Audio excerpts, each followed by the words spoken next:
The PlayStation 1 was many people's first 3D games console.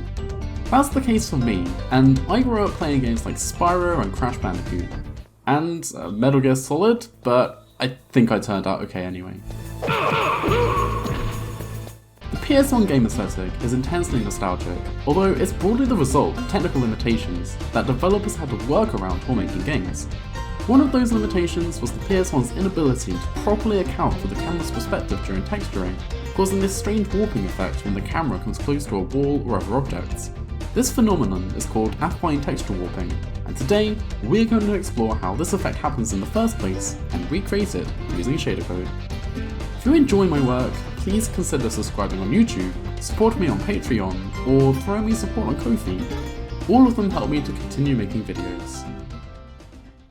The PS1 does not properly account for perspective during the texturing process.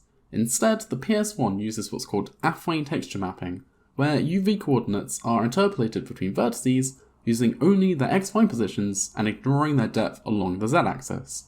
This process happens between the vertex and fragment shader stages. You'll be able to tell when we're using affine texture mapping because for every triangle, the texture will always appear parallel to two of the triangle's edges. It's really easy to see with a checkerboard texture. Modern hardware, and even other consoles at the time like the Nintendo 64, correctly account for the z-axis during this step, so we see the squares on the texture start large at the bottom and get smaller as they get further away from the camera. Unfortunately for us, this step is automatic on modern hardware. Luckily, I'll be showing you two ways to undo it. One is quite short and the other is even shorter. Our standard vertex shader will transform vertex positions from object space to clip space using the unity object to clip pos, or transform object to hclip function, depending on the render pipeline you're using. For texture coordinates, we can just make the output equal to the input, or use transform text macro to account for offset and tiling options on a specific texture. What we're going to do different here is undo the perspective divide manually by using the W component from the position. Let's take the UVs and multiply by that W component.